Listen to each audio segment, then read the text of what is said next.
All right, hello, my awesome Math 8 students. First of all, I just wanted to say a lot of you have been kicking it lately. You have been doing a super awesome job. So take a second and pat yourselves on the back because I'm really proud of all of you who are continuing to work every day.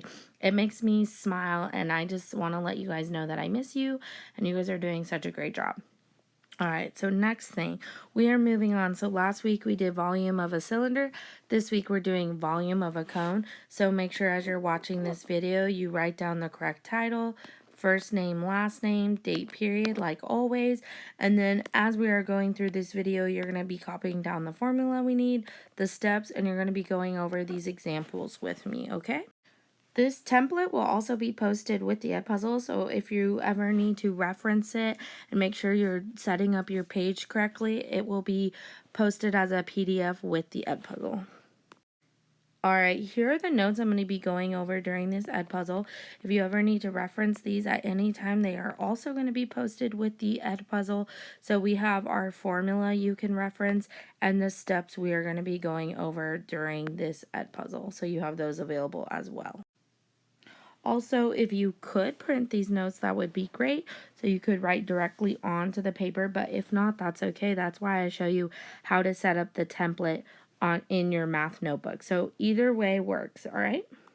All right, so here we go. I just want to go over a few examples of cones in our daily life. So as you can see, right, we have our traffic cones, our cone, we have ice cream cones, a party hat is a cone, and this is actually kind of like a blowhorn thing that they use for cheerleading practice. That's a cone. So these are what cones look like in our everyday life. All right, so really quickly, I want to go over the proof of how we get the cone formula. If you watched the extra credit video, yes, there is an extra credit opportunity. Go to Google Classroom, and under classwork, it will say extra credit Edpuzzle. It's to show you the proof of the cone formula. It's very short, but what it pretty much is saying that the volume of 3 cones equals 1 cylinder. So as you can see in this picture, that it took them 3 cones. Now think of it as liquid. We're pouring in liquid of 3 cones will give us the volume of 1 cylinder. So as you can see right here, if it takes 3 cones to fill up 1 cylinder, well, we know the formula of a cylinder is volume equals pi r squared times h, and it takes 3 cones to fill up all of this space, then the cone formula is only 1/3, because I only need 1 cone. All right, so that's where we get the 1/3. So the formula is almost exactly the same, but now we have 1/3 right there because I only need 1 cone because it takes 3 to go into a cylinder. Alright, so just a reminder, here is the formula for the volume of a cone. I would be writing this down right now. It's going to be important for the next couple lessons. So the formula is volume equals 1/3 times pi r squared times h. Now, if you do 1 divided by 3, that's going to give you 0.33333 repeating, but I'm just going to use 0.3 because I don't want to deal with all the repeating. And then we have times pi, and then remember, r squared is just r times r times h. Now, I suggest that you use this formula because I just think it's a little bit easier to understand and it's easier to put into the calculator. So I would use the decimal format. So we have 0.3 times pi times r times h. So I would be writing this one down because I just think it's easier to understand and it's easier to input into the calculator.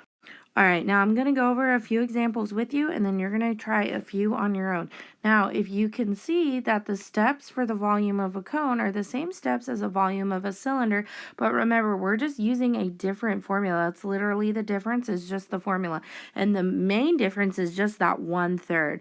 So I need you to follow these steps step by step. That's it. If you can follow these steps, you will have no problem with finding the volume of a cone.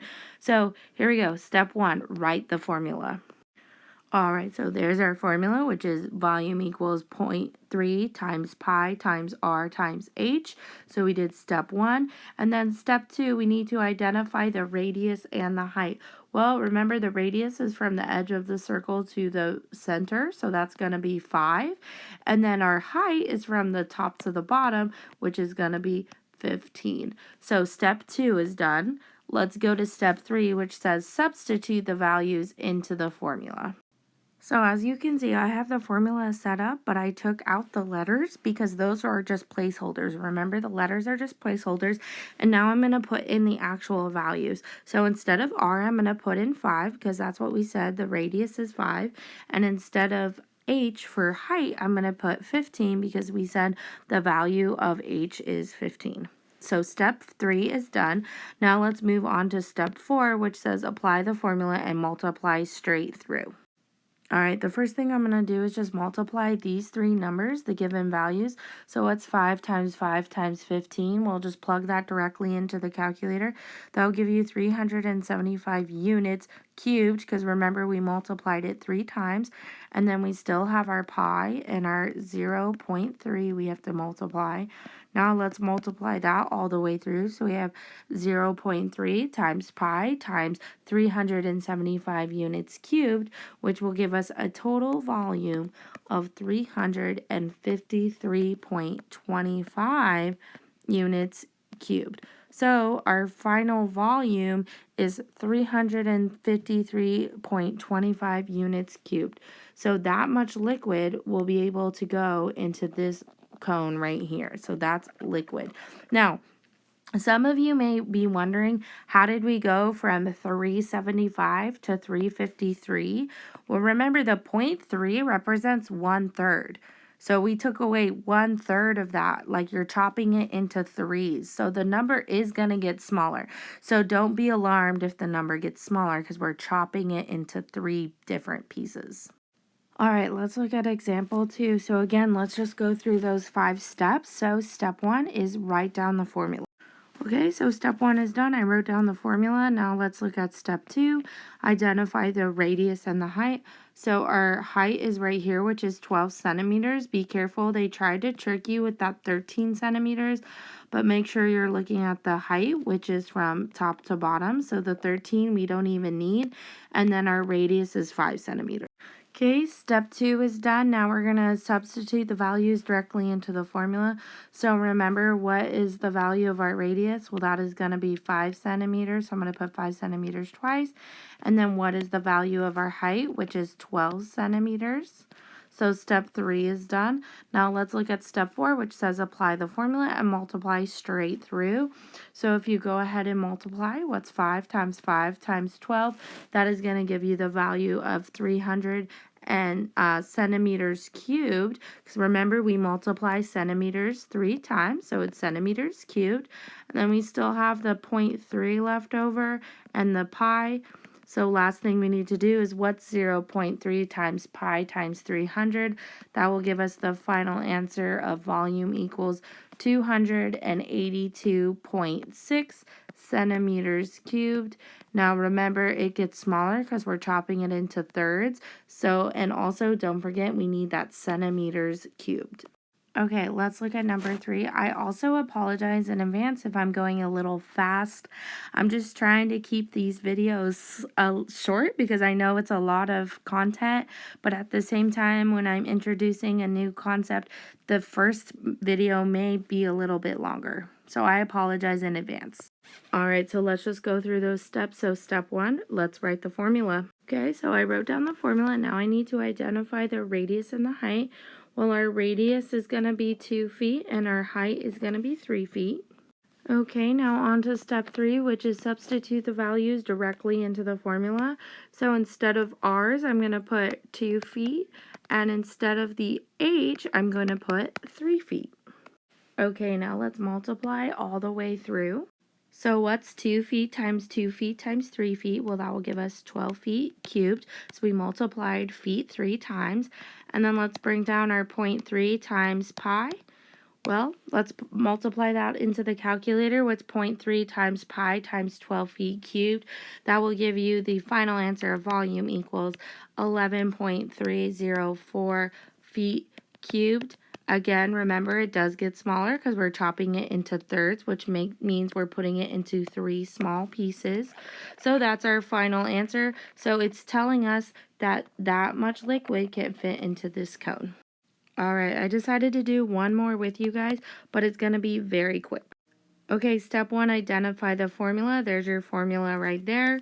Step 2, identify your radius and height. Okay, so we said our radius is 6 centimeters and our height is 8 centimeters. And then we're going to substitute those values into the formula that I have set up. So instead of r, we're going to put 6 centimeters for our radius. And instead of h, we're going to put 8 centimeters for our height. And then we are going to multiply all the way straight through. So 6 centimeters times 6 centimeters times 8 centimeters gives us 288 centimeters cubed. And then don't forget the last thing is we have to multiply 0.3 times pi times 288 centimeters cubed, which will give us the final volume of 271.296 centimeters cubed. So that is our final answer. Alright, that's why I wanted to do one more problem with you guys, so that way you only have to do number 5 on your own and number 6 on your own. So go ahead and give 5 and 6 a try on your own. Remember, you just need to go through these 5 steps and follow the same process that I just did on those last 4 examples. If you have any other questions, please let me know. I hope this helped, Ms. Turner.